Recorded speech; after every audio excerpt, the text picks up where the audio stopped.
আজি আমি Assam medical college আৰু হস্পিটাল ডিব্ৰুগড়ত তেওঁলোকৰ অধ্যাপক অধ্যাপিকা grade 3 grade 4 principal vice principal medical superintendent আৰু ল'ৰা ছোৱালীৰ কাৰণে ষ্টুডেণ্টৰ কাৰণে হোষ্টেল আৰু নাৰ্ছৰ কাৰণে হোষ্টেল কমিউনিটি হল এই গোটেইবিলাক সংলগ্ন কৰি এটা বৃহৎ প্ৰকল্পৰ অনুমোদন কেবিনেটে দিছে য'ত নেকি 357 কোটি টকা ব্যয় কৰা হ'ব।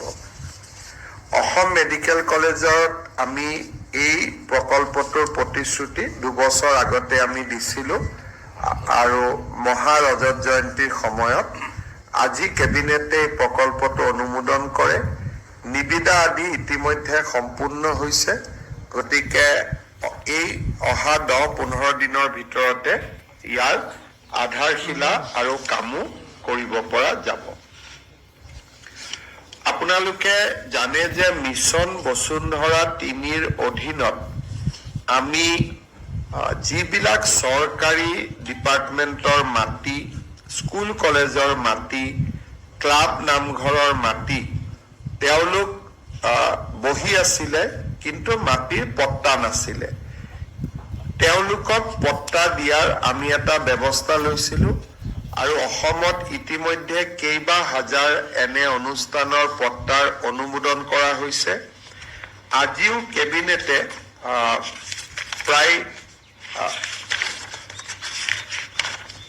4,000তকৈও অধিক অনুষ্ঠানৰ পট্টা আজি আমি দিয়াৰ বাবে অনুমোদন জনাও।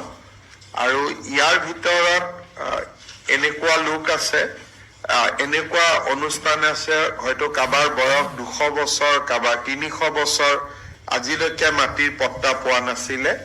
এই পট্টাসমূহ আজি অনুমোদিত হৈছে। 31 জুলাইলৈকে আমি এনেকুৱা বহুত ধৰণৰ ডিষ্ট্ৰিক্টত আৰু 17,000 কেছ আছে, ইয়ালৈকে আহিব আৰু আমি অনুমোদন কৰি 31 জুলাইৰ ভিতৰত এই প্ৰক্ৰিয়াটো সমাপ্ত কৰিম, যাতে আগষ্ট মাহত আমি একোটা সুন্দৰ অনুষ্ঠানৰ জৰিয়তে তেওঁলোকক স্কুল কলেজ, আনকি বহুত ক্ষেত্ৰত ডিচি অফিচটোৰো নিজৰ পট্টা নাছিলে, ডিচি অফিচেও চৰকাৰী মাটিত বহি আছিলে, নিজৰ নামত পট্টা নাছিলে। গতিকে আমি সকলোকে পট্টা দিব পাৰিম আৰু ৰেভিনিউ ডিপাৰ্টমেণ্টে এই কামটোত লাগি আছে। কেইদিনমান আগতে লখিমপুৰত উচ্ছেদৰ সময়ত শ্ৰী দীনেশ বুঢ়াগোহাঁই আৰু ঠিক তেনেকুৱা 11টা পৰিয়ালক আমি লখিমপুৰ ৰেভিনিউ চাৰ্কুলৰ পৰা ভিজিয়াৰ মাটিত থকাৰ কাৰণে উচ্ছেদ কৰিবলগীয়া হৈছিল। আজি কেবিনেটে তেওঁলোকক লখিমপুৰ ৰেভিনিউ চাৰ্কুলৰ ভিতৰতে তেওঁলোকক মাটিৰ পট্টা দিয়াৰ বাবে অনুমোদন জনায় আৰু এই পট্টা লোৱাৰ বাবদ তেওঁলোকে কোনো প্ৰিমিয়াম দিব নালাগিব। তেওঁলোকক উইদাউট প্ৰিমিয়াম আমি তেওঁলোকৰ মাটি আমি মঞ্জুৰি কৰিছোঁ। এটা আমাৰ বাবে খুব ভাল খবৰ এটা, আমাৰ কামৰূপ জিলাৰ দেওচৰ আণ্ডাৰ বনগাঁও মৌজা 6 গাঁও ৰেভিনিউ চাৰ্কুল, ইয়াত ভাৰত চৰকাৰে এখন national university for disability study, এখন কেন্দ্ৰীয় বিশ্ববিদ্যালয় স্থাপন কৰিব খুজিছে, য'ত দিব্যাংগ ব্যক্তিসকলৰ সমস্যা, তেওঁলোকৰ লগত জড়িত বিভিন্ন কোৰ্চ পাঠ্যক্ৰম ইয়াত অনুমোদন হ'ব। এইটো নহয় যে তাত দিব্যাংগসকল পঢ়িব, ইয়াত দিব্যাংগসকলক ট্ৰিটমেণ্টৰ কাৰণে প্ৰয়োজনীয় বিভিন্ন কোৰ্চ পঢ়োৱা হ'ব।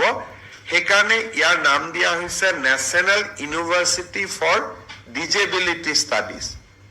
যদি আমাৰ দিব্যাংগসকলৰ বা ডিজেবুলসকলৰ সমস্যাসমূহৰ সমাধান বা বিভিন্ন ট্ৰিটমেণ্টৰ যিবিলাক ছাবজেক্ট আছে, সেই ছাবজেক্টবিলাকক লৈ ভাৰত চৰকাৰৰ সামাজিক ন্যায় বিভাগে অসমত national university for disability studies নামৰ এখন বিশ্ববিদ্যালয় অসমত স্থাপন কৰিব খুজিছে। আজি কেবিনেটে 6 গাঁও ৰেভিনিউ চাৰ্কুলৰ বনগাঁও মৌজাত 150 বিঘা মাটিৰ আবলটন দিছে। অসমত আৰু এখন কেন্দ্ৰীয় পৰ্যায়ৰ ইনষ্টিটিউট স্থাপন হোৱাৰ পথ আজি মুকলি হ'ল।